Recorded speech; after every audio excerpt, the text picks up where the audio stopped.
रव रहे आते हैं लोई।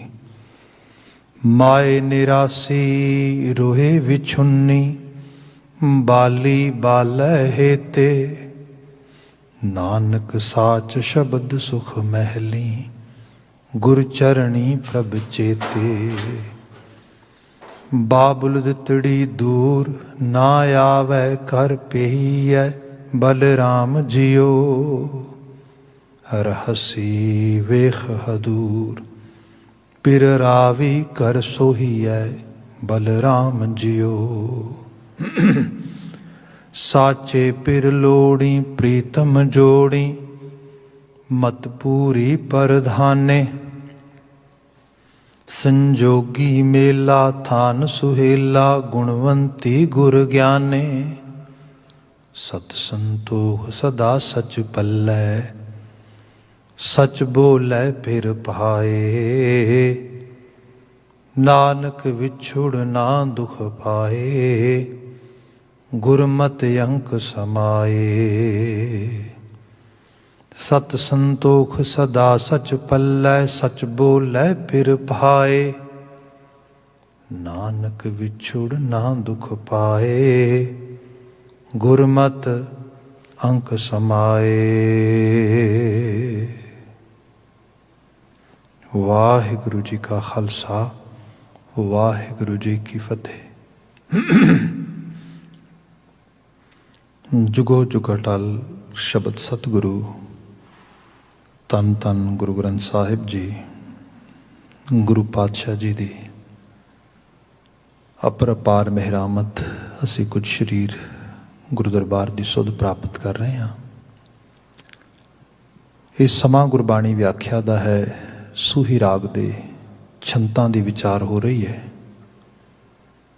गुरु नानक साहब द्वारा उच्चरित किया गया मुकामी बचन, जिसते पहले दो पदे असी विचारे ने। 3 ते 4 नंबर पदे का पाठ आप जी ने सरवण किया है। विचार जिवें पिछों आ रही है, पदा बा पदा विचारदे हां। एक उस बच्ची का दृश्य जो जोबन की दहलीज ते आ रही है, ते जिसनूं विआह के सहुरे कर जाण की बात हो रही है। एक मैटाफोर आ। इहदे जरिए गुरु बाबा जी सानू अध्यात्मी ज्ञान, स्पिरिचुअल नॉलेज बख्शिश कर रहे हैं। इस मैटाफोर की बाबत यह है कि पंजाब की फिजान दे विच खास करके जिहड़ा जोग्राफिकल एरिया ते जिहड़ा टाइम पीरीयड सीगा गुरु बाबा जी जिस दौर चों लंघदे ने, उस सारे नूं सामने रखदिआं होइआं जिवें असीं बाणी शब्द पढ़दे हां, बाबर की आमद तो पहलां, बाबर की आमद के समय गुरु साहब की बाणी शब्द हैगे ने। जदों वाक पढ़दे हां, आउण 78 जाण 97 होर पिउट सी मर्द का चेला। या असी शब्द पढ़ते हैं जो सब जिक्र करते हैं, जिन सिर सोहन पट्टियां मांगी पाए संधूर, से सिर काती मुनियन गल विच आवे धूर। या असी शब्द पढ़ते हाँ, कादियां बामणा की गल थकी, अगत पड़ा शैतान विलालो। शर्म धर्म दो छप खलोए, कूड़ फिरै प्रधान विलालो। हुण जो शब्दों को असी समझते हैं कि इसका मायना की है, गुरु बाबा जी उस गिवन जोग्राफिकल एरिया दे विच समय मुताबक जो घटनाक्रम वापरदा उन्होंने विच पा के सच का ज्ञान बख्शते हैं सानू। सो जदों असीं दी व्याख्या करते हैं, असीं उस घटनाक्रम का जिक्र भी करते हैं। उस वक्त बाबा जी का जो सारे दे विच जो महाराज जी ने अपने तौर पर जो एफर्ट पाई, जो यत्न किया, वह भी जिक्र करते हैं। पर जिहड़ी सिक्ख्या beyond the time, beyond the era, beyond the geographical area है, यूनीवर्सल टीचिंग्स, उन्होंने बात भी करते हैं। सो एग्जैक्टली आ शब्द जिहड़ा है ये भी इसे तरीके नाल है। ਬਾਤ ਅਸੀਂ ਕਰਨ ਲੱਗੇ ਹਾਂ ਜ਼ਰੂਰ ਉਸ ਕਲਚਰਲ ਸਾਈਡ ਨੂੰ ਵੀ ਸਾਹਮਣੇ ਰੱਖਦੇ ਹਾਂ ਤਾਂ ਕਿ ਸਾਨੂੰ ਚੀਜ਼ਾਂ ਸਮਝ ਆ ਸਕਣ। ਬੀਤੇ ਕੱਲ੍ਹ ਰਾਂਡ ਦਾ ਮੈਲੇ ਵੇਸੇ ਉਹਦੀ ਬਾਤ ਹੋਈ ਸੀਗੀ। ਅੱਜ ਜੋ ਸ਼ਬਦ ਜਿੱਥੋਂ ਪ੍ਰਾਰੰਭ ਹੋ ਰਿਹਾ ਮੈਂ ਉੱਥੋਂ ਹੀ ਬਾਤ ਕਰਦਾ, ਕਿਉਂਕਿ ਕਿਤੇ ਮੈਟਾਫੋਰਿਕ ਵੇ ਨਾਲ ਬੜੀ ਰਿਚ ਇਹ ਸਾਰੀ ਦੀ ਸਾਰੀ ਸਕ੍ਰਿਪਚਰ ਰਾਈਟਿੰਗ ਹੈ। ਦੂਸਰਾ ਸਮਾਂ ਵੀ ਸਾਡੇ ਕੋਲ ਸੀਮਤ ਹੁੰਦਾ ਹੈ ਅਤੇ ਮਾਫੀ ਚਾਹਾਂਗਾ। ਤੀਸਰਾ ਸਾਡਾ ਇੱਕ ਆਮ ਜਿਹੜਾ ਗੁਰਬਾਣੀ ਦਾ ਸਰੋਤਾ ਆ, ਮੈਂ ਆਮ ਦੀ ਗੱਲ ਕਰ ਰਿਹਾ, ਕੁਝ ਖਾਸ ਹੋਣਗੇ ਜਿਹੜੇ ਬੜੇ ਗਹਿਰੇ ਤਲ 'ਤੇ ਗੁਰਬਾਣੀ ਨਾਲ ਆਤਮਸਾਤ ਨੇ, ਪਰ ਇੱਕ ਆਮ ਰੂਪ ਦੇ 'ਚ ਜਿਹੜੀ ਗੁਰਬਾਣੀ ਦੀ ਗਲੋਸਰੀ ਹੈ, ਸ਼ਬਦਕੋਸ਼ ਗੁਰਬਾਣੀ ਦਾ ਜੀ, vocabulary of Guru Granth Sahib Maharaj, most of us are even not that much familiar with it. That is also issue. ਇਹ ਵੀ ਇੱਕ ਸਾਡਾ ਇੱਕ ਹੈ ਕਿਸ ਤਰੀਕੇ ਨਾਲ, ਕਿਉਂਕਿ ਸਾਡੀ ਸਾਂਝ ਇਹ 'ਤੇ ਲਗਾਤਾਰ ਪੜ੍ਹਦੇ ਹਾਂ ਤਾਂ ਬੰਦਾ ਗੁੜਦਾ ਵਿੱਚ, ਤਾਂ ਜਾ ਕੇ ਬੰਦਾ ਐਫਰਟ ਪਾਏ ਹੋਏਗੀ ਬਾਤ। ਖੈਰ ਜਿਹੜੀ ਬਚਨ ਜਿੱਥੋਂ ਪ੍ਰਾਰੰਭ ਕਰਨਾ ਸੀਗਾ, ਬਾਬਾ ਲਗਨ ਗਣਾਏ ਹਮ ਵੀ ਵੰਝਾਂ ਸਾਹੂ ਰਹਿ ਬਲਰਾਮ ਜੀਓ। ਪਿੱਛੇ ਅਸੀਂ ਬਾਬਾ ਮੈਂ ਵਰਦੇ, ਬਾਬੇ ਦੀ ਟਰਾਂਸਲੇਸ਼ਨ ਜੋ ਹੈ ਉਹ ਹੈ ਕਿ ਜੋ ਰਵਨ ਕੀਤੀ ਹੋਈ ਹਸਤੀ ਜੋ ਸਭ ਦਾ ਪ੍ਰਤੀਪਾਲਣਾ ਕਰਨ ਵਾਲੀ ਹੈ। ਇਹਦਾ ਰੂਪ ਇੱਕ ਇਸ ਲੈਵਲ 'ਤੇ ਵੀ ਜਾਣੋ ਕਿ ਬਾਬਾ ਉਸ ਗੁਰੂ ਹਸਤੀ ਨੂੰ ਵੀ ਕਿਹਾ ਜਾ ਰਿਹਾ ਜਿਹੜੀ ਇਸ ਸਾਰੇ ਰਵਨ ਕੀਤੇ ਉਹਨੂੰ ਸਮਝਾਉਣ ਵਾਸਤੇ ਸਾਡੇ ਲਈ ਮਦਦਗਾਰ ਹੈ ਇੰਸਟੀਟਿਊਸ਼ਨ ਦੇ ਰੂਪ ਦੇ ਵਿੱਚ। ਸੋ ਉਸ ਨੂੰ ਕਿਹਾ ਜਾ ਰਿਹਾ ਕਿ ਹੇ ਮੇਰੇ ਗੁਰੂ, ਹੇ ਤ੍ਰਿਕਾਲੀ ਸੱਚ ਨੂੰ ਵਿਖਾਉਣ ਵਾਲੀ ਜੁਗਤ, ਮੈਥਡ, ਮੈਥਡੋਲੋਜੀ, ਗੁਰੂ ਮੈਥਡ ਆ, ਗੁਰੂ ਮੈਥਡੋਲੋਜੀ ਹੈ। ਗੁਰੂ ਦੇ ਵਿੱਚ ਰਵਣ ਕਰਕੇ, ਗੁਰੂ ਦੇ ਵਿੱਚ ਗੁਰੂ ਨੂੰ ਆਪਣਾ ਆਪਾ ਸਮਰਪਿਤ ਕਰਕੇ ਅਸੀਂ ਕੁਝ ਪ੍ਰਾਪਤ ਕਰ ਸਕਦੇ ਹੈਗੇ। ਉਸ ਬਾਬਾ ਨੂੰ, ਉਸ ਇੰਸਟੀਟਿਊਸ਼ਨ ਨੂੰ, ਸਿੱਖਿਆ ਨੂੰ, ਉਸ ਖਿਆਲ ਨੂੰ ਕਿਹਾ ਬਾਬਾ ਲਗਨ ਗਣਾਏ ਹਮ ਪੀ ਵੰਝਾਂ। ਲਗਨ ਗਣਾਏ, ਆਪਨੇ ਕਦੀ ਦੇਖਿਆ ਹੋਏਗਾ ਕਿ ਮੈਂ ਕਲਚਰਲ ਆਸਪੈਕਟ ਤੋਂ ਗੱਲ ਕਰਦਾ ਹੁਣ, ਹਸਬੈਂਡ ਵਾਈਫ ਨੇ, ਉਹਨਾਂ ਦੀਆਂ ਕੁਝ 6-7 ਔਲਾਦਾਂ ਨੇ। ਇਹ 'ਤੇ ਆਪ ਜਦੋਂ ਵੈਕਸੀਨਸ ਆ ਗਈਆਂ, ਖਾਸ ਕਰਕੇ ਜਿਨ੍ਹਾਂ ਦੇ ਸਦਕਾ ਬਿਮਾਰੀਆਂ ਜਿਹੜੀਆਂ ਬੱਚਿਆਂ ਨੂੰ ਬੇਬੀ ਟਾਈਮ ਦੇ ਵਿੱਚ ਐਜ਼ ਏ, ਜਦੋਂ ਕਿਡਸ ਦੇ ਤੌਰ 'ਤੇ ਐਜ਼ ਏ ਟੋਡਲਰ ਦੇ ਤੌਰ 'ਤੇ ਹੁੰਦੇ ਉਦੋਂ ਲੱਗਦੀਆਂ, ਅਤੇ ਈਵਨ ਅਰਲੀ ਟੀਨ ਅਤੇ ਟੀਨ ਏਜ ਦੇ ਵਿੱਚ, ਇਹਨਾਂ ਸਭ ਤੋਂ ਸਿੱਧੇ ਤੌਰ 'ਤੇ ਬਚਾਉਣ ਵਾਸਤੇ ਜਦੋਂ ਵੈਕਸੀਨਸ ਇੰਟਰੋਡਿਊਸ ਹੋ ਗਈਆਂ ਅਤੇ ਵੱਡੇ ਤਰੀਕੇ ਦੇ ਨਾਲ ਇਹਦੇ ਬਾਰੇ ਅਵੇਅਰਨੈਸ ਹੋ ਗਈ, ਤਾਂ ਜਾ ਕੇ ਲੋਕੀ ਜਿਹੜਾ ਛੋਟਾ ਪਰਿਵਾਰ ਆ ਉਹਦੀ ਗੱਲ ਹੋਣ ਲੱਗੀ। ਅਦਰਵਾਈਜ਼ ਬੱਚੇ ਪੈਦਾ ਕਰਨਾ ਲਗਾਤਾਰ 5, 7, 10, 12 ਇਹ ਆਮ ਗੱਲ ਸੀ। ਰੀਜ਼ਨ ਇਹ ਸੀਗਾ ਸਰਵਾਈਵ ਪਤਾ ਨਹੀਂ ਕਿੰਨੇ ਕਰਨਾ। ਇੱਥੋਂ ਤੱਕ ਰਿਐਲਿਟੀ ਸੀ। ਜਿਹੜੀ ਐਵਰੇਜ ਏਜ ਸੀਗੀ, ਮੈਂ ਬਹੁਤੀ ਪੁਰਾਣੀ ਗੱਲ ਨਹੀਂ ਕਰਦਾ, ਤੁਸੀਂ 60-70 ਸਾਲ ਪਿੱਛੇ ਚਲੇ ਜਾਓ, ਸਾਊਥ ਏਸ਼ੀਅਨ ਸਬ ਕੰਟੀਨੈਂਟ 'ਚ ਹੀ ਆ ਜਾਓ, ਐਵਰੇਜ ਏਜ ਤੁਹਾਨੂੰ 22 ਤੋਂ 25 ਸਾਲਾਂ ਦੇ ਵਿੱਚ ਮਿਲੇਗੀ। ਸੋ ਕਿੰਨੀ ਕੁ ਵੱਡੀ ਏਜ ਆ 22-25 ਸਾਲ। ਸੋ ਜਿੱਥੇ ਐਵਰੇਜ ਏਜ ਇਹ ਹੋਏਗੀ, ਅਤੇ ਜੇ ਤੁਸੀਂ ਬੱਚਿਆਂ ਦਾ ਖਾਸ ਕਰਕੇ ਉਹਨਾਂ ਦਾ ਡੈਥ ਰੇਟ ਦੇਖੋਗੇ ਤਾਂ ਫਿਰ ਤਾਂ ਬੜਾ ਹਾਈ ਮਿਲੇਗਾ ਤੁਹਾਨੂੰ। ਮਤਲਬ ਬੱਚੇ ਦੀ ਹਾਲਤ ਤਾਂ ਇਹ ਸੀਗੀ ਕਿ ਬੱਚੇ ਨੂੰ ਕਿ 2 ਵਾਰ ਉਹਨੂੰ ਪੋਟੀ ਆ ਗਈ, ਉਹਨੂੰ ਲੂਜ਼ ਮੋਸ਼ਨ ਲੱਗ ਗਏ, ਅਤੇ ਇਹ ਸਮਝਿਆ ਜਾਂਦਾ ਸੀਗਾ ਕਿ ਕਿੱਥੇ ਸਰਵਾਈਵ ਕਰੇਗਾ ਹੁਣ, ਕਿਉਂਕਿ ਜਿਹੜੀ ਡੀਹਾਈਡਰੇਸ਼ਨ ਹੋ ਜਾਣੀ ਹੈ, ਪਾਣੀ ਦੀ ਕਮੀ, ਨਾ ਕੋਈ ਮੈਡੀਕਲ ਟਰੀਟਮੈਂਟ ਆ। ਇਹ ਤੇ ਬਾਅਦ ਦੇ ਵਿੱਚ ਜਦੋਂ ਇਸ ਕਿਸਮ ਦੇ ਨਾਲ IVs ਵਗੈਰਾ ਆ ਗਈਆਂ, ਸਿਸਟਮ ਆ ਗਏ, ਤੁਸੀਂ ਗਲੂਕੋਜ਼ ਸਿੱਧਾ ਜਿਹੜਾ ਹੈਗਾ ਨਰਵ ਸਿਸਟਮ ਵਿੱਚ ਪਾ ਕੇ ਤੇ ਬਚਾ ਸਕਦੇ ਹੈਗੇ ਹੋ, ਤੁਸੀਂ ਇਹੋ ਜਿਹੇ ਤਰੀਕੇ ਦੇ ਜਿਹੜਾ ਹੈਗਾ ਉਹਨਾਂ ਨੂੰ ਸਟੀਮੂਲੇਟ ਦੇ ਸਕਦੇ ਹੈਗੇ ਹੋ ਤੁਸੀਂ। ਮਤਲਬ ਇਹ ਸਭ ਰੂਪ ਜਿਹੜੇ ਨੇ ਇਸ ਤੋਂ ਬਾਅਦ ਕੁਝ ਅਸਰਾਰ ਬਣੇ ਕਿ ਹਾਂ ਬਚਾ ਸੰਭਵ ਆ ਇਸ ਢੰਗ ਦੇ ਨਾਲ।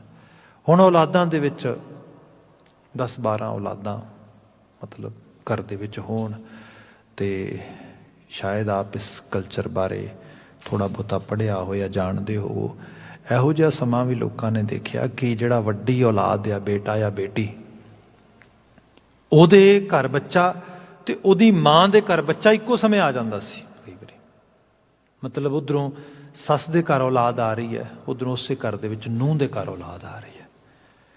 ਜੇ ਰਿਲੇਸ਼ਨਸ਼ਿਪ ਸਾਈਡ ਤੋਂ ਦੇਖੀਏ ਤੇ ਚਾਚਾ ਤੇ ਭਤੀਜਾ they are on the same age.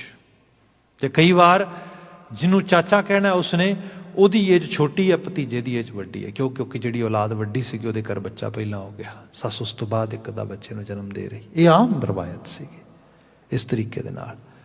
ਫਿਰ ਇਹ ਵੀ ਸੀਗਾ ਪਰਿਵਾਰ ਵੱਡੇ ਹੁੰਦੇ, ਅਗਾਂਹ ਵੱਧ ਜਾਂਦੇ ਸਭ, ਅਤੇ ਉਹ ਜਿਹੜੇ ਮਾਂ ਬਾਪ ਨੇ ਉਹ ਏਜਡ ਹੋ ਰਹੇ ਨੇ, ਉਹਨਾਂ 'ਚੋਂ ਸ਼ਾਇਦ ਇੱਕ ਅੱਧੇ ਦੀ ਡੈਥ ਵੀ ਹੋ ਜਾਏ, ਅਤੇ ਉਹਦੇ ਅੰਦਰ ਫਿਰ ਉਸ ਪਰਿਵਾਰ 'ਚ ਇੱਕ ਸਭ ਤੋਂ ਛੋਟੀ ਬੇਟੀ ਜਿਹੜੀ ਸਭ ਤੋਂ ਛੋਟੀ ਆ ਪਰਿਵਾਰ ਦੇ ਵਿੱਚ, ਅਤੇ ਜਾਂ ਮਾਂ ਜਾਂ ਪਿਤਾ ਜੋ ਵੀ ਉਸ ਬੁਢੇਪੇ ਦੀ ਏਜ ਤੱਕ ਪਹੁੰਚ ਗਿਆ ਆਲਮੋਸਟ, ਉਹਦੀ ਸਿਹਤ ਵੀ ਇੰਨੀ ਵਾਜਬ ਨਹੀਂ ਰਹਿੰਦੀ, ਅਤੇ ਹੁਣ ਉਹ ਇਹ ਸੋਚਦਾ ਆ ਕਿ ਮੈਨੂੰ ਨਾ ਓਨੀ ਦੇਰ ਤੱਕ ਕੁਛ ਨਾ ਹੋਏ ਜਿੰਨੀ ਦੇਰ ਤੱਕ ਮੈਂ ਇਸ ਬੱਚੀ ਨੂੰ ਵਿਆਹ ਨਾ ਲਵਾਂ। ਮੇਰੀ ਇੱਕ ਜ਼ਿੰਮੇਵਾਰੀ ਇਹ ਹੈ ਕਿ ਮੈਂ ਇਹਦੇ, ਜਿਹਨੂੰ ਅਸੀਂ ਆਮ ਉੱਥੇ ਉਹਨਾਂ ਹਾਲਤਾਂ 'ਚ ਕਹਿੰਦੇ ਹੱਥ ਪੀਲੇ ਕਰ ਦੇਵਾਂ, ਅਤੇ ਉਸ ਤੋਂ ਬਾਅਦ ਮੈਂ ਸੁਰਖਰੂ ਹੋ ਜਾਵਾਂਗਾ। ਨਾਲ ਹੀ ਉਹ ਬੱਚੀ ਨੂੰ ਵੀ ਅਹਿਸਾਸ ਦੀ ਹੈ ਕਿ ਜਿੰਨੀ ਦੇਰ ਤੱਕ ਮੈਂ, ਕਿਉਂਕਿ ਅਦਰਵਾਈਜ਼ ਜੇ ਮਾਂ ਬਾਪ ਫੌਤ ਹੋ ਗਏ ਮੁੜ ਕੇ ਪਤਾ ਨਹੀਂ ਭਰਾ ਭਰਜਾਈਆਂ ਕੋਈ ਸੰਭਾਲੇਗਾ ਕਿ ਨਹੀਂ ਸੰਭਾਲੇਗਾ। ਇਸ ਕਿਸਮ ਦੇ ਨਾਲ ਇੱਕ ਬੜੀ ਨੋ ਡਾਊਟ ਅਸੀਂ ਕਈ ਵਾਰੀ ਕਹਿੰਦੇ ਹਾਂ ਸਾਡੇ ਪੁਰਾਣੇ ਪਰਿਵਾਰ, ਵੱਡੇ ਪਰਿਵਾਰ, ਇਹ ਸਭ ਬੜੇ ਚੰਗੇ ਹੁੰਦੇ ਸੀਗੇ, ਪਰ ਜੇ ਅਸੀਂ ਪ੍ਰੈਕਟੀਕਲ ਸਾਈਡ ਤੋਂ ਦੇਖੋਗੇ ਤੇ ਬਹੁਤ ਸਾਰੀਆਂ ਵੱਡੀਆਂ ਅਲਾਮਤਾਂ ਵੀ ਸੀਗੀਆਂ ਜਿਨ੍ਹਾਂ ਦੇ ਨਾਲ ਜਿਹੜੇ ਲੋਕ ਦੋ ਚਾਰ ਹੋਏ ਨੇ, ਖਾਸ ਕਰਕੇ ਔਰਤਾਂ, ਉਹਨਾਂ ਦਾ ਹਾਲ ਦੇਖੋ ਤੁਸੀਂ। ਲੋਕੀ ਸਾਂਝੇ ਪਰਿਵਾਰਾਂ ਦੀਆਂ ਬੜੀਆਂ ਗੱਲਾਂ ਕਰਦੇ, ਪਰ ਮੈਂ ਕਹਿੰਦਾ ਜਿਨ੍ਹਾਂ ਔਰਤਾਂ ਨੇ ਸਿੱਝਣਾ ਆ ਸਵੇਰ ਤੋਂ ਸ਼ਾਮ ਤੱਕ ਉਸ ਕਲਚਰ, ਉਸ ਪਰਿਵਾਰ, ਉਸ ਕੁਣਬੇ ਦੇ ਵਿੱਚ, ਉਹਨਾਂ ਦੀ ਹਾਲਤ ਦੇਖੋ, ਮੈਂਟਲ ਹੈਲਥ ਦੇਖੋ, ਉਹਨਾਂ ਦੀ ਐਬਿਲਿਟੀ ਦੇਖੋ, ਕਿਉਂਕਿ ultimately we are human being, we have some kind of actually weaknesses, we have envy, we have kind of jealous, we have those kind of complexity, and when we are living in this kind of environment, then ਹਰ ਰੋਜ਼ ਹਰ ਸਮੇਂ ਉਸ ਰੂਪ ਦੇ ਵਿੱਚ, ਤੇ ਫਿਰ ਕੋਈ ਹੋਰ ਤੇ ਚੀਜ਼ਾਂ ਹੈ ਨਹੀਂ ਗੀਆਂ। ਫਿਰ ਸਭ ਦੇ ਵਿੱਚ ਇਹ ਹੁੰਦਾ ਕਿ ਉਹ ਜਿਹੜੀ ਬੱਚੀ ਹੈ ਜਿਹਨੂੰ ਲੱਗਦਾ ਆ ਕਿ ਜਿੰਨੀ ਜਲਦੀ ਹੋ ਸਕੇ ਮੇਰੇ ਹੱਥ ਪੀਲੇ ਹੋ ਜਾਣ, ਮੈਨੂੰ ਇਸ ਘਰੋਂ ਤੋਰ ਦਿੱਤਾ ਜਾਏ, ਓਨਾ ਹੀ ਬੈਟਰ ਹੈ, ਅਦਰਵਾਈਜ਼ ਤੇ ਮੈਂ ਮਤਲਬ ਸ਼ਾਇਦ ਸਰਵਾਈਵ ਇੱਥੇ ਕਰਾਂ ਕਿ ਨਾ ਕਰਾਂ, ਜਾਂ ਮੇਰੇ ਮਾਂ ਬਾਪ ਨਾ ਰਹੇ ਤੇ ਕੀ ਬਣੇਗਾ। ਉਸ ਸਿਨੈਰੀਓ 'ਚ ਗੁਰੂ ਬਾਬਾ ਜੀ ਬਾਤ ਪਾ ਕੇ ਤੇ ਆ ਗੱਲ ਕਰਦੇ, ਕਹਿੰਦੇ ਬਾਬਾ ਲਗਨ ਗਣਾਏ ਹੰਪੀ ਵੰਝਾਂ ਸਾਹੂ ਰਹਿ ਬਲਰਾਮ ਜੀਓ। ਉਹ ਬਾਬਾ, ਉਹ ਗੁਰੂ, ਉਹ ਸਿਆਣੇ, ਮੇਰਾ ਵੀ ਲਗਨ ਗਣਾਏ। ਲਗਨ ਗਣਾਏ ਦੇਖੋ, ਗੁਰਮਤਿ ਦਾ ਆਸ਼ਾ ਤੇ ਇਹ ਹੈ, ਸ਼ਗਨ ਅਪਸ਼ਗਨ ਤਿਸ ਕੋ ਲੱਗਾ ਜਿਸ ਚੀਤ ਨਾ ਆਵੇ। ਇੱਥੇ ਤੇ ਦਿਨ ਸੁੱਧਨੇ, ਉਸ ਕਿਸਮ ਦੇ ਮਹੂਰਤ ਕਢਾਉਣੇ, ਪੱਤਰੀ ਵਾਚਨੀ, ਇਹ ਸਭ ਗੁਰਮਤਿ ਆਸ਼ੇ ਤੋਂ ਬਹੁਤ, ਗੁਰਮਤਿ ਆਸ਼ਾ ਸਭ ਤੋਂ ਬਾਹਰ ਆ ਗਿਆ। ਗੁਰੂ ਸਾਹਿਬ ਨੇ ਤੇ ਬਿਆਨ ਕਰ ਦਿੱਤਾ ਸਾਨੂੰ ਕਿ ਭਾਈ ਥਿਤ ਵਾਰ ਨਾ ਜੋਗੀ ਜਾਣੈ ਰੁੱਤ ਮਾ ਨਾ ਕੋਈ। ਕਿਸੇ ਨੂੰ ਘੜੀ ਪਲ ਦਿਹਾੜੀ ਕਿਹੜੀ ਚੰਗੀ ਹੈ ਕਿਹੜੀ ਬੁਰੀ ਹੈ ਕਿਸੇ ਚੀਜ਼ ਬਾਰੇ ਨਹੀਂ ਪਤਾ। ਸਾਡਾ ਤੇ ਨਿਸ਼ਚਾ ਇਹ ਹੈ ਕਿ ਜਿਸ ਦਿਨ ਅਕਾਲ ਪੁਰਖ ਵਾਹਿਗੁਰੂ ਯਾਦ ਵਿੱਚ ਬੈਠਾ ਆ, ਨਾਨਕ ਸੋਈ ਦਿਨ ਸੁਹਾਵੜਾ, ਜਿਤ ਪ੍ਰਭ ਆਵੇ ਚਿੱਤ, ਜਿਤ ਦਿਨ ਵਿਸਰੈ ਪਾਰ ਬ੍ਰਹਮ ਫਿੱਟ ਭੁਲੇਰੀ ਰੁੱਤ। ਜਿਸ ਦਿਨ ਰੱਬ ਭੁੱਲ ਗਿਆ ਉਹ ਦਿਨ ਭਾਵੇਂ ਬਸੰਤ ਬਹਾਰ ਵੀ ਹੋਏ ਉਹ ਪਤਝੜ ਹੈ, ਤੇ ਜਿਸ ਦਿਨ ਰੱਬ ਚੇਤੇ ਹੈ ਉਹ ਭਾਵੇਂ ਅਸਾੜ ਤਪੰਦਾ ਹੀ ਕਿਉਂ ਨਾ ਹੋਏ, ਪਰ ਜੇ ਨਾਹ ਕੋਲਿਆ ਫਿਰ ਉਹ ਸੁਹਾਵਣਾ ਆ, ਫਿਰ ਉਹ ਖੂਬਸੂਰਤ ਆ।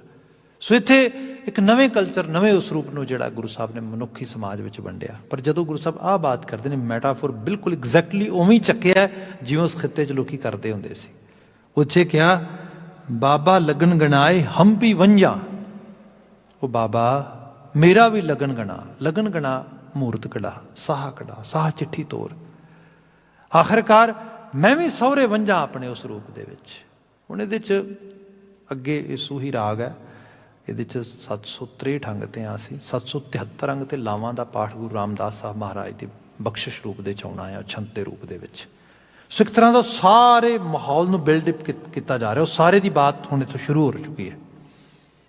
ਇਹਦੇ 'ਚ ਹੁੰਦਾ ਹੈ ਕਿ ਗੁਰਮਤਿ ਆਸ਼ੇ ਦੇ ਵਿੱਚ ਜੇ ਅਸੀਂ ਦੇਖੀਏ ਤੇ ਸਾਡੇ ਗੁਰਬਾਣੀ ਨੂੰ ਪੜ੍ਹਨ ਵਾਲੇ, ਗੁਰਬਾਣੀ ਨੂੰ ਸਮਝਣ ਵਾਲੇ ਸਕੋਲਰ ਲੋਕ, ਉਹਨਾਂ ਨੇ ਜਿਵੇਂ ਸਮਝਾਇਆ, ਤੇ ਆਪ ਜੇ ਗੁਰਬਾਣੀ ਨੂੰ ਬੜੇ ਧਿਆਨ ਨਾਲ ਪੜ੍ਹੋਗੇ, ਗੁਰਬਾਣੀ ਦੇ ਵਿੱਚ 3 ਵਿਆਹਾਂ ਦਾ ਜ਼ਿਕਰ ਹੈ।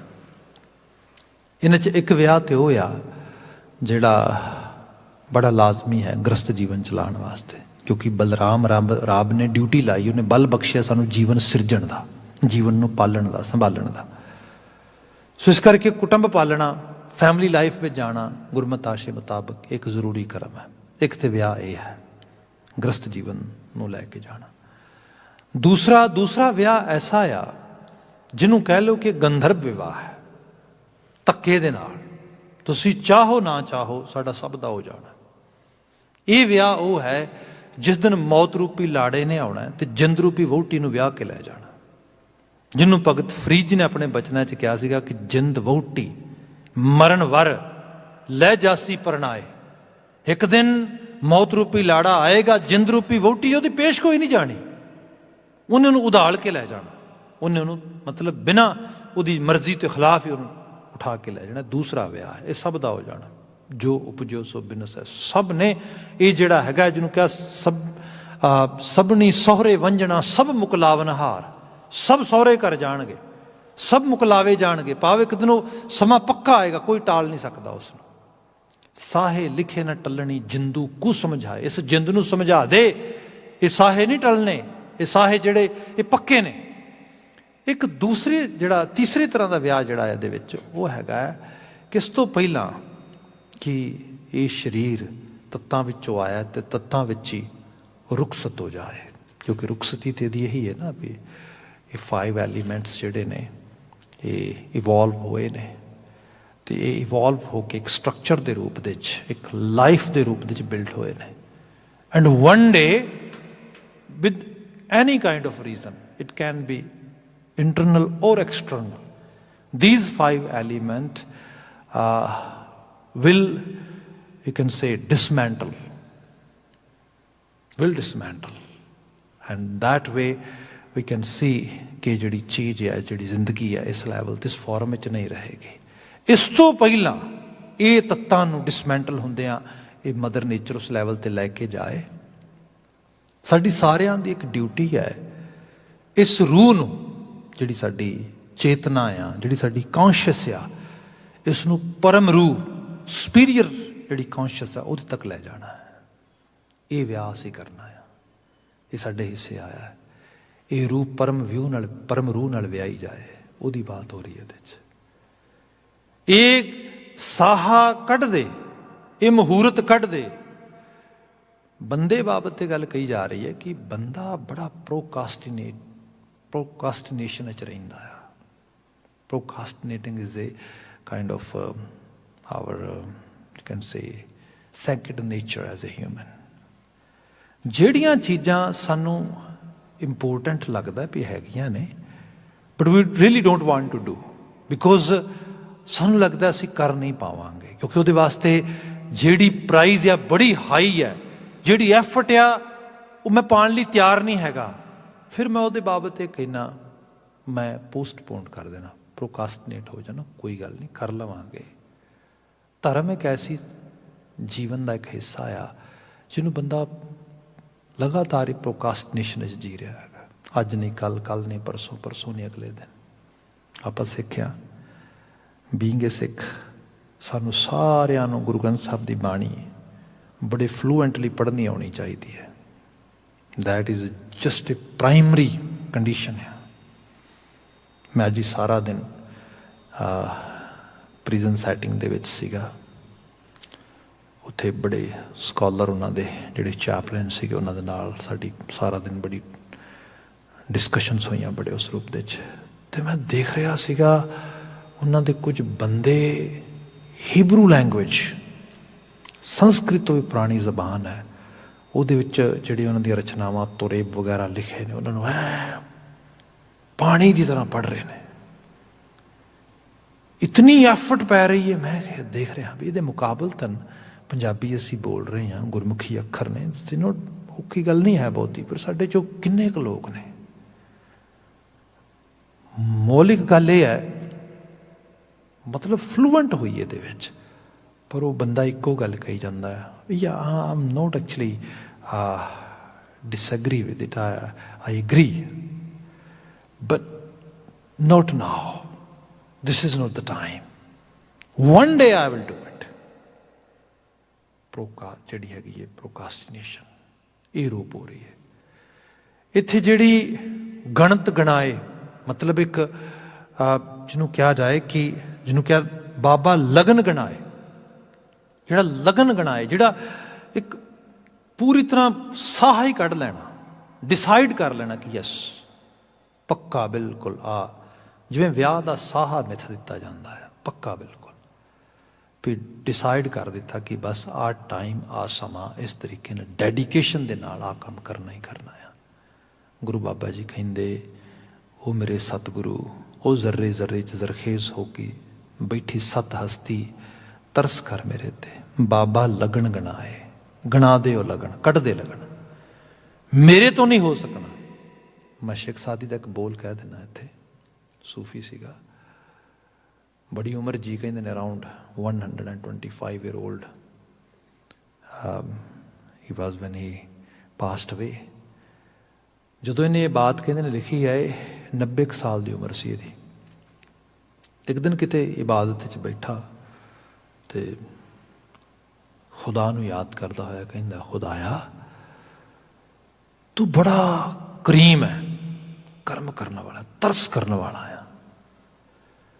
ਕੋਈ ਕਿਸੇ ਨੂੰ 9 ਘੜੀਆਂ, 9 ਦਿਨ, 9 ਹਫ਼ਤੇ, 9 ਮਹੀਨੇ, 9 ਸਾਲ ਨਹੀਂ ਦਿੰਦਾ। ਤੂੰ ਮੈਨੂੰ 90 ਸਾਲ ਦਿੱਤੇ, 90 ਸਾਲ ਉਮਰ ਦਾ ਇੰਨਾ ਹਿੱਸਾ ਪੜਾ ਭੋਗ ਕੇ ਆਇਆ, ਕੋਈ ਸੁਪਨਾ ਵੀ ਨਹੀਂ ਲੈ ਸਕਦਾ ਕਦੇ। ਇਹਨਾਂ 90 ਵਰ੍ਹਿਆਂ ਦੇ ਵਿੱਚ ਜੋ ਮੈਨੂੰ ਕਰਨਾ ਚਾਹੀਦਾ ਸੀਗਾ, ਮੈਂ ਉਹ ਨਹੀਂ ਕੀਤਾ। ਮੈਨੂੰ ਜੋ ਮਤਲਬ ਆਪਣੇ ਦੀ ਗੱਲ ਟੁਕਾ ਰਿਹਾ, ਉਹ ਸਾਨੂੰ ਸਮਝਾ ਰਿਹਾ, ਮੈਂ ਨਹੀਂ ਕੀਤਾ। ਤੇ ਜੇ ਮੈਂ ਤੈਨੂੰ ਇਹ ਕਹਾਂ ਕਿ ਮੈਨੂੰ ਥੋੜ੍ਹੀ ਜਿਹੀ ਜ਼ਿੰਦਗੀ ਹੋਰ ਦੇ ਦੇ ਤੇ ਫਿਰ ਮੈਂ ਕਰਾਂਗਾ, ਮੈਂ ਝੂਠਾ ਵਾਅਦਾ ਨਹੀਂ ਕਰਦਾ ਤੇਰੇ ਨਾਲ।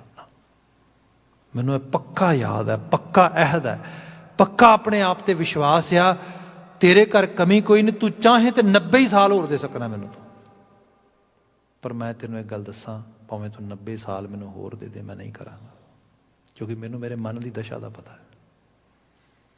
ਤੂੰ ਇੱਕ ਕੰਮ ਕਰ, ਮੈਨੂੰ 90 ਸਾਲ ਹੋਰ ਨਾ ਦੇ ਨਾ, ਕੁਝ ਐਸੇ ਜਿਹੇ ਸਰਕਮਸਟੈਂਸ, ਇਹੋ ਜਿਹੇ ਹਾਲਾਤ ਬਣਾ, ਮੇਰੀ ਬਾਂਹ ਫੜ ਕੇ ਮੈਨੂੰ ਇਸ ਰਾਹ 'ਤੇ ਤੋਰ ਦੇ ਜਿਸ ਰਾਹ 'ਤੇ ਮੈਨੂੰ ਤੁਰਨਾ ਚਾਹੀਦਾ ਹੈ। ਅਸੀਂ ਗੁਰੂ ਗ੍ਰੰਥ ਸਾਹਿਬ ਸ਼ਬਦ ਪਤਾ ਕੀ ਪੜ੍ਹਦੇ ਹਾਂ?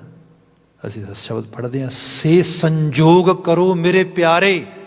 ਸੰਜੋਗ ਮੀਨ ਨਹੀਂ ਸਰਕਮਸਟੈਂਸਸ ਹੁੰਦਾ ਸੀ, ਵਿਆਹ ਨੂੰ ਵੀ ਸੰਜੋਗ ਕਹਿੰਦੇ ਆ। ਤੁਸੀਂ ਕਦੀ ਸ਼ਬਦ ਪੜ੍ਹਿਆ ਹੋਏਗਾ, ਨਾਨਕ ਸਤਿਗੁਰ ਤਿਨ੍ਹਾਂ ਮਿਲਾਇਆ ਜਿਨ੍ਹਾਂ ਧੁਰੇ ਪਿਆ ਸੰਜੋਗ। ਮੀਨ ਇਹੋ ਜਿਹੇ ਸਰਕਮਸਟੈਂਸਸ ਬਣਾ ਦੇ ਵੀ ਮੈਂ ਸੇ ਸੰਜੋਗ ਕਰੋ ਮੇਰੇ ਪਿਆਰੇ, ਜਿਤ ਰਸਨਾ ਹਰ ਨਾਮ ਉਚਾਰੇ। ਮੈਂ ਕਿਸੇ ਹੋਰ ਪਾਸੇ ਜਾ ਹੀ ਨਾ ਸਕਾਂ, ਸੰਜੋਗ ਹੀ ਐਸਾ, ਸਰਕਮਸਟੈਂਸਸ ਹੀ ਐਸੇ ਹੋਣ, ਮੈਂ ਇਸ ਰਾਹ ਦਾ ਤਾਰ ਨਹੀਂ ਹੋ ਜਾਵਾਂ, ਮੇਰਾ ਲਗਨ ਪੜ੍ਹਿਆ ਜਾਏ, ਮੇਰੀ ਤੇਰੇ ਨਾਲ ਸਾਂਝ ਬਣ ਜਾਏ, ਮੇਰਾ ਜੀਵਨ ਤੇਰੇ ਗੁਣਾਂ ਦੇ ਵਿੱਚ ਤੇ ਤੇਰਾ ਗੁਣਾਤਮਕ ਪੱਖ ਮੇਰੇ ਜੀਵਨ 'ਚ ਇਨਕਾਰਪੋਰੇਟ ਹੋ ਜਾਏ। ਇਹਦੀ ਬਾਤ ਹੋ ਰਹੀ ਹੈ, ਇੱਥੇ ਬਚਨ ਆਇਆ ਇਹਦੇ 'ਚ, ਬਾਬਾ ਲਗਨ ਗਣਾਏ ਹਮ ਪੀ ਵਈਆਂ, ਸਾਹੂ ਰਹਿ ਬਲਰਾਮ ਜੀਓ। ਮੈਂ ਇਸ ਤਰੀਕੇ ਨਾਲ ਫਿਰ ਸਹੁਰੇ ਘਰ ਜਾ ਸਕਦਾ। ਗੁਰੂ ਸਾਹਿਬ ਨੇ ਉਸ ਬੱਚੀ ਦੀ ਬਾਤ ਕੀਤੀ, ਜਿਹੜੀ ਬੱਚੀ ਆਪਣੇ ਪੇਕੇ ਘਰ ਬੈਠੀ, ਜਿਹਨੂੰ ਉਮੀਦ ਨਹੀਂ ਲੱਗ ਰਹੀ ਵੀ ਜੇ ਕਿਤੇ ਕੁਝ ਹਾਲਾਤ ਖਰਾਬ ਹੋ ਗਏ ਤੇ ਮੇਰਾ ਹੋ ਸਕਦਾ ਲਗਨ ਹੀ ਨਾ ਹੋਏ। ਐਗਜ਼ੈਕਟਲੀ ਉਸ ਕਲਚਰ 'ਚ ਉਸ ਚੀਜ਼ ਨੂੰ ਚੁੱਕ ਕੇ ਮੈਟਾਫੋਰ ਦੇ ਤੌਰ ਤੇ ਗੁਰੂ ਬਾਬਾ ਜੀ ਨੇ ਇੱਥੇ ਕਮਾਲ ਦੀ ਐਗਜ਼ਾਮਪਲ ਸਾਡੇ ਵਾਸਤੇ ਦਿੱਤੀ। ਅਗਲਾ ਬਚਨ ਲਿਖਿਆ ਹੈਗਾ, ਸਾਹਾ ਹੁਕਮ ਰਜਾਏ ਸੋ ਨਾ ਟਲੈ, ਜੋ ਪ੍ਰਭ ਕਰੈ ਬਲਰਾਮ ਜੀਓ। ਅਸੀਂ ਇਹਨਾਂ ਮੁਲਕਾਂ 'ਚ ਆਏ ਹਾਂ, ਕਲਚਰ ਜਿਹਨੂੰ ਸੱਭਿਆਚਾਰ ਅਸੀਂ ਕਹਿ ਦਿੰਦੇ ਹਾਂ, ਆਚਾਰ ਦਾ ਮਤਲਬ ਹੀ ਹੁੰਦਾ ਹੈਗਾ ਬਿਹੇਵੀਅਰ, ਤੇ ਸੱਭਿਆ ਦਾ ਮਤਲਬ ਹੁੰਦਾ ਸਿਵਲ। ਸਿਵਲ ਬਿਹੇਵੀਅਰ ਇਜ਼ ਸੱਭਿਆਚਾਰ, ਇਸ ਰੂਪ ਵਿੱਚ ਕਹਿ ਲਓ। ਪਰ ਇਹ ਚੀਜ਼ਾਂ ਜਿਹੜੀਆਂ ਨੇ, ਇਹ ਬੰਦੇ ਦਾ ਰਹਿਣ ਸਹਿਣ, ਖਾਣ ਪਾਣ, ਸਭ ਚੀਜ਼ਾਂ ਇਹ ਵਕਤ ਨਾਲ ਤਬਦੀਲ ਹੁੰਦੀਆਂ ਨੇ, ਲੋੜ ਮੁਤਾਬਕ ਤਬਦੀਲ ਹੁੰਦੀਆਂ ਨੇ। ਜਿਹੜਾ ਜੋਗ੍ਰਾਫੀਕਲ ਇਲਾਕਾ ਹੁੰਦਾ ਹੈ, ਸਭ ਇਹਨਾਂ ਚੀਜ਼ਾਂ ਨਾਲ ਬਦਲਦੀਆਂ ਨੇ। ਹੁਣ ਅਸੀਂ ਕੈਨੇਡਾ 'ਚ ਆਏ ਹਾਂ, ਕੈਨੇਡੀਅਨ ਜਿਹੜੀਆਂ ਕਲਚਰਲ ਇੱਥੋਂ ਦੇ ਡਿਫਰੈਂਟ ਮਲਟੀ ਕਲਚਰਲ ਸਿਸਟਮ ਦੇ 'ਚ ਬੈਠੇ ਹਾਂ, ਸਾਨੂੰ ਬਹੁਤ ਕੁਛ ਐਸਾ ਜਿਹੜਾ ਹੈਗਾ ਉਹ ਇੱਥੇ ਦੇਖਣ ਸੁਣਨ ਨੂੰ ਮਿਲਦਾ ਆ। ਅਤੇ ਬੰਦਾ ਆਲੇ ਦੁਆਲੇ ਵੇਖਦਾ ਕਿਸੇ ਚੀਜ਼ ਤੋਂ ਬੜਾ ਪ੍ਰਭਾਵਿਤ ਹੁੰਦਾ ਅਤੇ ਉਹਨੂੰ ਅਡੋਪਟ ਕਰ ਲੈਂਦਾ। ਅਤੇ ਇਹਦੇ 'ਚ ਸਭ ਦੀ ਆਪੋ ਆਪਣੀ ਮਰਜ਼ੀ ਕੋਈ ਕਰਨਾ ਚਾਹੇ। ਜਿਵੇਂ ਹੁਣ ਇੱਥੇ ਅਸੀਂ ਵਿਆਹ ਵਗੈਰਾ ਸੰਸਥਾ ਨੂੰ ਦੇਖਦੇ ਹੈਗੇ ਹਾਂ। ਵਿਆਹ ਸੰਸਥਾ ਦਾ ਅਸੀਂ ਕਿਹੜਾ ਰੂਪ ਅੱਜ ਵੇਖ ਰਹੇ ਹਾਂ। ਮਤਲਬ ਜੇ ਬਿਲਕੁਲ ਜੈਨੂਅਨ ਆਪਣਾ ਸਿੱਖੀ ਅਤੇ ਪੰਜਾਬੀ ਖਿਆਲ ਨਾਲ ਭਰਿਆ ਹੋਇਆ ਉਸ ਕਲਚਰ ਦੇ ਵਿੱਚ ਉਹਦੇ 'ਚ ਵਿਆਹ ਸਿਸਟਮ ਨੂੰ ਤੁਸੀਂ ਦੇਖੋਗੇ ਫਿਰ ਤਾਂ ਟੋਟਲੀ ਡਿਫਰੈਂਟ ਹੋਏਗਾ। ਪਰ ਅਸੀਂ ਜਿਹੜਾ ਅੱਜ ਦੇਖਦੇ ਹਾਂ ਇੱਥੇ ਤੁਸੀਂ ਦੇਖੋ ਵੈਸਟਰਨਾਈਜ਼ ਕਲਚਰ ਦੇ ਵਿੱਚ ਆ ਕੇ ਅਤੇ ਵਿਆਹ 'ਤੇ ਫੋਕਸ ਬਹੁਤ ਥੋੜ੍ਹਾ। ਵਿਆਹ ਦਾ ਮਤਲਬ ਜਿਹੜਾ ਐਕਚੁਅਲ ਲੈਵਲ 'ਤੇ ਵਿਆਹ ਦੀ ਮਤਲਬ ਜਿਹੜੇ ਨੇ ਗਲੈਮਰਾਈਜ਼ ਕਰਕੇ ਉਹਨੂੰ ਇੱਕ ਪਿਕਚਰਾਈਜ਼ ਕਰਕੇ ਇੱਕ ਮੂਵੀ ਦੀ ਤਰ੍ਹਾਂ ਉਹਨੂੰ ਬਣਾਉਣਾ, ਇਹਦੇ 'ਤੇ ਸਾਰਾ ਫੋਕਸ ਹੁੰਦਾ ਹੈ। 5-5 4-4 ਕੈਮਰਿਆਂ ਵਾਲੇ ਉਹ ਐਸਕੌਟ ਕਰ ਰਹੇ ਨੇ। ਇੱਕ ਨਵੀਂ ਜੂਨ ਪੈਦਾ ਹੋਈ ਹੈ ਪਿਛਲੇ ਕੁਝ ਸਮੇਂ ਦੇ ਵਿੱਚ, ਵੈਡਿੰਗ ਪਲਾਨਰਸ ਉਹ ਆ ਜਾਂਦੇ ਨੇ because people don't know how to plan their events. ਕਿਉਂਕਿ ਇਹ ਕੋਈ ਐਡਾ ਵੱਡਾ ਸਬਮਿਟ ਹੋਣਾ ਜਿਹਦੇ ਬਾਰੇ ਬਹੁਤ ਵੱਡੀ ਜੋਬ ਹੈ। ਅਤੇ ਸੋ ਉਹ ਆ ਗਏ, ਉਹਨਾਂ ਦੇ ਵਿੱਚ ਉਹਨਾਂ ਨੇ ਆਪਣੇ ਤਰੀਕੇ ਦੇ ਨਾਲ ਫਿਰ ਉਹ ਇਹਨਾਂ ਚੀਜ਼ਾਂ 'ਤੇ ਇਤਨਾ ਜ਼ਿਆਦਾ ਫੋਕਸ ਐਮਫਸਾਈਜ਼ ਕਰ ਦਿੱਤਾ ਅਤੇ ਫਿਰ ਇਹ ਵੀ ਨਹੀਂ ਪਤਾ ਕਿ ਇਹ ਸਾਰਾ ਹੋ ਕਿਉਂ ਰਿਹਾ ਹੈ। ਜੇ ਸਾਰੇ ਦੇ ਬਾਬਤ ਥੋੜ੍ਹੀ ਜਿਹੀ ਸਮਝ ਆ ਜਾਏ ਅਤੇ ਪਤਾ ਲੱਗੇ ਵਿਆਹ ਇੱਕ ਮਜ਼ਾਕ ਨਹੀਂ। ਦੋ ਇੰਡੀਵਿਜੂਅਲਸ ਨੇ ਇੱਕ ਛੱਤ ਹੇਠ ਇਕੱਠੇ ਹੋ ਕੇ ਇੱਕ ਦੂਜੇ ਦੀ ਜ਼ਿੰਦਗੀ ਨੂੰ ਫੁਲਫਿਲਮੈਂਟ ਕਰਨੀ ਹੈ, ਭਰਨਾ ਆ ਪਿਆਰ ਨਾਲ, ਸਨੇਹ ਨਾਲ, ਖਲੂਸ ਨਾਲ, ਮੁਹੱਬਤ ਨਾਲ। ਅਤੇ ਇਹਦੇ ਲਈ ਸਭ ਤੋਂ ਪਹਿਲੀ ਚੀਜ਼ ਜ਼ਿੰਦਗੀ ਦੇ ਸ਼ੁਭ ਗੁਣ ਜਿਹੜੇ ਹਿਊਮੈਨਿਟੀ ਦੇ ਸਿਵਿਕ ਵਰਚੂਜ਼ ਨੇ ਇਹ ਦਰਿਆਫਤ ਨੇ। They are ਨੀਡਿਡ। ਇਹ ਪਹਿਲੀ ਸਾਡੀ ਲੋੜ ਆ। ਪਰ ਸਾਨੂੰ ਇਹ ਨਹੀਂ ਪਤਾ ਉਹਨਾਂ ਨੂੰ ਅਸੀਂ ਕਿਵੇਂ ਪ੍ਰਾਪਤ ਕਰਨਾ ਆ। ਸੱਭਿਆਚਾਰ, ਚੰਗੀਆਂ ਚੀਜ਼ਾਂ ਹਰ ਚੀਜ਼ ਤੋਂ ਲੈ ਲਈਆਂ ਜਾਣ, ਪਰ ਜਿਸ ਸੱਭਿਆਚਾਰ ਨੂੰ ਅੱਜ ਅਸੀਂ ਦੇਖ ਰਹੇ ਹੈਗੇ ਆ ਇਹਦੇ 'ਚ ਸੱਭਿਅਕ ਤੇ ਪਤਾ ਨਹੀਂ ਕੀ ਹੋਸ਼ ਹੈ ਕਿ ਨਹੀਂ ਹੈ। ਪਰ ਇੰਨਾ ਜ਼ਰੂਰ ਆ ਕਿ ਇੱਕ ਲਾਸਟ ਜਿਹੜਾ ਹੈਗਾ ਆ ਇੰਡੀਵਿਜੂਅਲ ਦੀ ਤਰ੍ਹਾਂ ਲੋਕ ਮੈਂ ਦੇਖਦਾ ਵਾਂ ਕਰਦਿਆਂ ਹੋਇਆਂ। ਜਿਵੇਂ ਸਾਡੇ ਘਰ ਆਨੰਦ ਕਾਰਜ ਜਿਹੜਾ ਹੈਗਾ ਉਹ ਕਰਾਉਣਾ ਹੈ, ਆਨੰਦ ਕਾਰਜ ਦੀ ਮਰਿਆਦਾ ਅਦਾ ਕਰਨੀ ਹੈ, ਪਰ ਉਹਦਾ ਅਹਿਸਾਸ ਕੋਈ ਨਹੀਂ। ਉਸ ਤੋਂ ਪਹਿਲਾਂ ਲੋਕ ਵਰਮਾਲਾ ਵੀ ਕਰ ਲੈਣਗੇ, ਕੁਝ ਰਿੰਗ ਸੈਰੇਮਨੀ ਵੀ ਹੋ ਜਾਏਗੀ, ਚੁੰਨੀ ਵੀ ਚੜਾ ਲੈਣਗੇ। ਤੇ ਸੋ ਮੈਨੀ ਥਿੰਗਸ ਦੇ ਵਿਲ ਡੂ। ਅਤੇ ਇਹਨਾਂ ਨੂੰ ਕੋਈ ਅਹਿਸਾਸ ਨਹੀਂ ਕਿ ਸਾਰੀਆਂ ਚੀਜ਼ਾਂ ਐਕਚੁਅਲੀ ਇੱਕ ਫੁੱਲ ਫਲੈਜ ਵਿਆਹ ਆ ਆਪੋ ਆਪਣੇ ਕਲਚਰ ਦੇ ਵਿੱਚ। That is full fledged marriage. ਜਦੋਂ ਵਰਮਾਲਾ ਹੋਗੀ ਦੈਟਸ ਮੀਨ ਇੱਕ ਟ੍ਰੈਡੀਸ਼ਨਲ ਵੇ ਦੇ ਨਾਲ ਵਿਆਹ ਦੀ ਪੂਰੀ ਮਰਿਆਦਾ ਹੋ ਗਈ ਉਸ ਤਰੀਕੇ ਦੇ ਨਾਲ। ਜਦੋਂ ਇੱਕ ਰਿੰਗ ਸੈਰੇਮਨੀ ਹੋ ਗਈ ਕੰਪਲੀਟ, ਦੈਟਸ ਡਨ। ਜਦੋਂ ਕਿਤੇ ਇੱਕ ਲੈਵਲ 'ਤੇ ਜਿਹੜਾ ਹੈਗਾ ਆ ਜਿਹੜਾ ਕੁਝ ਇਸ ਕਿਸਮ ਦਾ ਜਿਹੜਾ ਕੋਈ ਇਹੋ ਜਿਹਾ ਐਕਟ ਕਰ ਲਿਆ, ਹੋ ਸਕਦਾ ਉਹ ਪੂਰੇ ਦਾ ਪੂਰਾ ਵਿਆਹ ਹੋਏ। ਚੁੰਨੀ ਚੜਾਉਣ ਵਾਲਾ ਜਿਵੇਂ ਐਕਟ ਹੈ ਇਹ ਪੁਰਾਣੇ ਉਸ ਰੂਪ ਵਿੱਚ ਰਿਹਾ, ਚਾਦਰ ਪਾਉਣੀ ਹੈ, ਸਭ ਚੀਜ਼ਾਂ। ਪਰ ਇਹ ਬਿਨਾਂ ਸੋਚੇ ਸਮਝੇ ਉਹਨਾਂ ਸਭ ਚੀਜ਼ਾਂ ਦੇ ਵਿੱਚ ਜਿਹੜਾ ਸ਼ਬਦ ਵਿੱਚ ਮੈਂ ਬਾਤ ਕਰਨ ਲੱਗਾ ਸੀਗਾ ਕਿ ਸਾਚਾ ਸਾਹਾ ਹੁਕਮ ਰਜ਼ਾਏ ਸੋ ਨਾ ਟਲੈ ਜੋ ਪ੍ਰਭ ਕਰੈ ਬਲਰਾਮ ਜੀਓ। ਜਦੋਂ ਇਹੋ ਜਿਹੀਆਂ ਗੱਲਾਂ ਹੁੰਦੀਆਂ ਬੰਦਾ ਕਹਿੰਦਾ ਹਾਂ ਇਹ ਨਵੇਂ ਕਲਚਰ ਨੂੰ ਅਡਾਪਟ ਕਰ ਰਿਹਾ, ਚੀਜ਼ਾਂ ਅਡਾਪਟ ਕਰ ਰਹੇ, ਠੀਕ ਹੈ ਜੀ। ਹੁਣ ਉੱਥੇ ਹੁੰਦਾ ਹੈ ਕਿ ਜਦੋਂ ਤੁਸੀਂ ਫਿਰ ਦੇਖਦੇ ਹੋ ਫਿਰ ਉਹੀ ਪੰਜਾਬੀ ਸਟਾਈਲ, ਪੰਜਾਬ ਸਟਾਈਲ ਪਾਰਟੀਆਂ 1200 ਅਤੇ ਕੋਵਿਡ ਨੇ ਥੋੜ੍ਹਾ ਜਿਹਾ ਥੋੜ੍ਹੇ ਦਿਨਾਂ ਤੋਂ ਰੋਕ ਲਾਈ। 1200 1500 ਬੰਦਾ ਇਕੱਠਾ ਹੋ ਰਿਹਾ, ਜੋ ਧਮ ਧੜਕ ਹੋ ਰਹੀ ਹੈ, ਜੋ ਹਾਲਾ ਗੁੱਲਾ ਸਭ ਇਹ ਸਭ ਚੀਜ਼ਾਂ ਉਹਦੇ 'ਚ ਆ ਰਹੀਆਂ ਨੇ। ਅਤੇ ਇਸੇ ਸਮੇਂ ਦੇ ਵਿੱਚ ਮਾਫੀ ਮੰਗਾ, I'm not saying anything to personally but it's in general idea. Guru Granth Sahib Maharaj is saying really actually true message to us. ਹੁਣ ਇਹਦੇ ਬਾਬਤ ਇਹ ਸੀਗਾ ਕਿ ਸਾਡੇ ਜੇ ਅਸੀਂ ਆਪਣੇ ਕਲਚਰ ਦੀ ਗੱਲ ਕਰੀਏ, ਕਲਚਰ 'ਚ ਚੀਜ਼ ਹੁੰਦੀ ਸੀ ਕਿ ਇੱਕ ਵਾਰੀ ਸਾਹਾ ਲਿਖਿਆ ਗਿਆ, ਇੱਕ ਵਾਰੀ ਡੇਟ ਮਿਥ ਦਿੱਤੀ ਵੀ ਆਹ ਦਿਨ ਵਿਆਹ ਹੋਣਾ ਆ। ਫਿਰ ਉਹਨਾਂ ਦੋ ਇੰਡੀਵਿਜੂਅਲ ਦੇ ਵਿੱਚੋਂ ਜੇ ਉਹਨਾਂ ਦਾ ਸਾਹ ਉਸ ਦਿਨ ਤੱਕ ਚੱਲਦਾ ਆ ਵਿਆਹ ਹੋਏਗਾ। ਕਈ ਵਾਰ ਇਹ ਵੀ ਹੋਣਾ ਘਰਾਂ ਦੇ 'ਚ ਮੌਤ ਹੋ ਜਾਣੀ, ਮਾਂ ਬਾਪ ਦੀ, ਭੈਣ ਭਰਾਵਾਂ ਦੀ, ਪਰ ਉਹਨੇ ਕਹਿਣਾ ਨੋ ਵੇ, ਡਜ਼ਨਟ ਮੈਟਰ। ਇਹੋ ਜਿਹੇ ਹਾਲਾਤ ਵੀ ਬਜ਼ੁਰਗਾਂ ਨੂੰ ਪਤਾ ਹੋਏਗਾ ਸਭ ਨੂੰ, ਘਰ ਦੇ ਵਿੱਚ ਉਸੇ ਰਾਤ ਉਸੇ ਸਵੇਰ ਮੌਤ ਹੋ ਜਾਣੀ। ਕਈ ਵਾਰੀ ਲਾਸ਼ ਪਈ ਹੋਣੀ ਘਰ ਦੇ ਵਿੱਚ, ਉਹਨਾਂ ਕਹਿਣਾ ਪਹਿਲਾਂ ਆਨੰਦ ਪੜ੍ਹਾ ਦਈਏ ਫਿਰ ਸੰਸਕਾਰ ਕਰਾਂਗੇ, ਪਹਿਲਾਂ ਸੰਸਕਾਰ ਕਰਨੇ ਫਿਰ ਆਨੰਦ ਪੜ੍ਹਾ ਦੇਣੇ ਆ ਕੇ। ਕਿਉਂਕਿ ਸਾਹਾ ਜਿਹੜਾ ਮਿਥ ਲਿਆ, ਇਹਨੂੰ ਬਿਲਕੁਲ ਵੀ ਇਹਨੂੰ ਸੱਜੇ ਖੱਬੇ ਨਹੀਂ ਕਰਨਾ। ਹੁਣ ਕੀ ਹੈ, ਹੁਣ ਡੇਟ ਮਿਥੀ ਗਈ, ਉਹ Covid is happening, so what, no, because this time we cannot actually arrange that big party or that big event, so let's postpone it for 2 months ਜਿਹੜਾ ਹੈਗਾ ਅੱਗੇ, ਫਿਰ 4 ਮਹੀਨੇ ਅੱਗੇ, ਫਿਰ 6 ਮਹੀਨੇ ਅੱਗੇ। ਗੁਰੂ ਬਾਬਾ ਜੀ ਨੇ ਬਿਆਨ ਕੀਤਾ, ਮੈਨੂੰ ਪਤਾ ਆ, ਉਸ ਕਲਚਰ ਚੋਂ ਬਾਤ ਕੀਤੀ ਗੁਰੂ ਨਾਨਕ ਸਾਹਿਬ ਨੇ, ਸਾਹਾ ਹੁਕਮ ਰਜਾਏ ਸੋ ਨਾ ਟਲੈ। ਮੈਂ ਤਾਂ ਤੈਨੂੰ ਕਹਿ ਰਿਹਾ ਮੇਰਾ ਸਾਹਾ ਕੱਢ ਦੇ ਬਾਬਾ, ਕਿਉਂਕਿ ਇੱਕ ਵਾਰੀ ਸਾਹਾ ਨਿਕਲ ਗਿਆ ਨਾ ਫਿਰ ਟਲਣਾ ਨਹੀਂਗਾ, ਫਿਰ ਪੱਕਾ ਆ, ਦ੍ਰਿੜ ਆ। ਜਦੋਂ ਇੱਕ ਵਾਰੀ ਉਸ ਮਿਥ ਲਿਆ ਵੀ ਇਸ ਪਾਸੇ ਜਾਣਾ ਆ, ਤੇ ਕਰਤਾਰ ਤੂੰ ਆਪ ਮੇਰੀ ਬਾਂਹ ਫੜ ਕੇ ਲੈ ਕੇ ਜਾਏਗਾ, ਮੈਨੂੰ ਦੁਨੀਆ ਦੀ ਕੋਈ ਤਾਕਤ ਰੋਕ ਨਹੀਂ ਸਕੇਗੀ।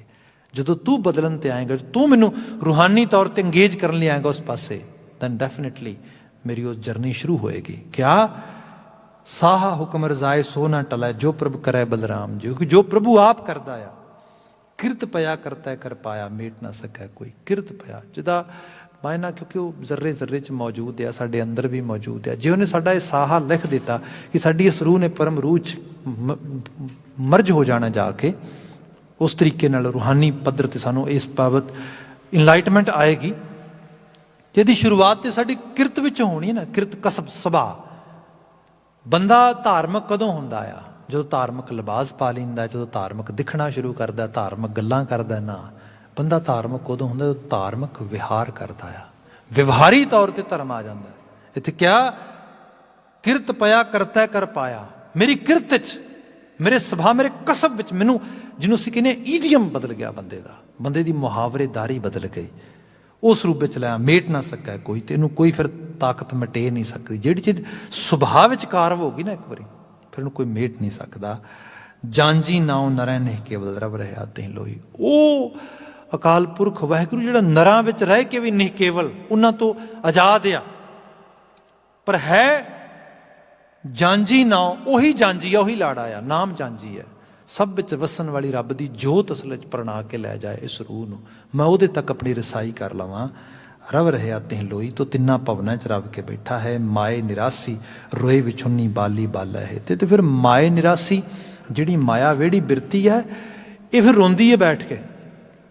ਕਿਉਂ? ਕਿਉਂਕਿ ਇਹਦੇ ਕੋਲੋਂ ਉਹ ਜਿਹੜੀ ਬਾਲੀ ਹੈ, ਜਿਹੜੀ ਜੀਵਾਤਮਾ ਹੈ ਸਾਡੀ, ਉਹ ਵਿਛੜ ਜਾਂਦੀ ਹੈ, ਉਹ ਬਾਲੇ ਦੇ ਹੇਤ 'ਚ ਤੁਰ ਜਾਂਦੀ ਹੈ। ਫਿਰ ਡੁੱਲਿਆ ਸਵਰਿਆ ਵਿਗੜਿਆ ਆਲਾ ਦੁਆਲਾ, ਉਹ ਸਾਡੀ ਰੂਹ ਨੂੰ ਬਹੁਤਾ ਪ੍ਰਭਾਵਿਤ ਨਹੀਂ ਕਰਦਾ। ਰੂਹ ਪਰਮ ਰੂਹ ਦੇ ਵਿੱਚ ਜਾ ਖੰਚਿਤ ਹੋ ਕੇ ਉਹ ਸੁਖ ਮਾਣਦੀ ਹੈ। ਸੰਸਾਰ ਦੀ ਮਾਇਆ ਵੀ ਪਕੜ ਉਹਨੂੰ ਆਪਣੇ ਵਿੱਚ ਪਕੜ ਨਹੀਂ ਸਕਦੀ, ਉਹਨੂੰ ਉਸ ਰੂਪ ਵਿੱਚ ਗ੍ਰਿਪ ਨਹੀਂ ਕਰ ਸਕਦੀ। ਨਾਨਕ ਸਾਚ ਸ਼ਬਦ ਸੁਖ ਮਹਿਲੀ ਗੁਰ ਚਰਨੀ ਪ੍ਰਭ ਚੇਤੇ। ਇਹ ਨਾਨਕ ਸੱਚ ਦੇ ਸ਼ਬਦ ਨਾਲ ਜੁੜ ਕੇ ਸੁੱਖਾਂ ਦਾ ਮਹਿਲ ਆਪਣੇ ਆਪ ਮਿਲਦਾ ਗੁਰ ਚਰਨੀ ਪ੍ਰਭ ਚੇਤੇ। ਤੇ ਸਭ ਕੁਝ ਉਦੋਂ ਹੋਏਗਾ ਜਦੋਂ ਗੁਰੂ ਦੇ ਚਰਨਾਂ ਦੇ ਸਦਕਾ ਪ੍ਰਭੂ ਚੇਤੇ ਵਿੱਚ ਆ ਵਸੇਗਾ। ਰੂਹਾਨੀ ਤੌਰ ਤੇ ਗੁਰੂ ਬਾਬਾ ਜੋ ਸਾਨੂੰ ਇਹ ਸੰਦੇਸ਼ ਦੇ ਰਹੇ ਨੇ, ਕਾਸ਼ ਉਹ ਸਾਡੀ ਸੁਰਤ ਵਿੱਚ ਸੁਰਤਿਆਬ ਹੋ ਸਕੇ। ਇਹੀ ਦਿਲੀ ਅਰਦਾਸ ਆ। ਇੰਨੀਆਂ ਕੁ ਬੇਨਤੀਆਂ ਨਾਲ ਖਿਮਾ ਭੁੱਲਾਂ ਗਲਤੀਆਂ ਨਾ ਚਤਾਰਿਓ ਜੇ। ਇੱਥੇ ਹੀ ਕਹਿ ਦੇਣਾ ਜੀ, ਵਾਹਿਗੁਰੂ ਜੀ ਕਾ ਖਾਲਸਾ, ਵਾਹਿਗੁਰੂ ਜੀ ਕੀ ਫਤਿਹ।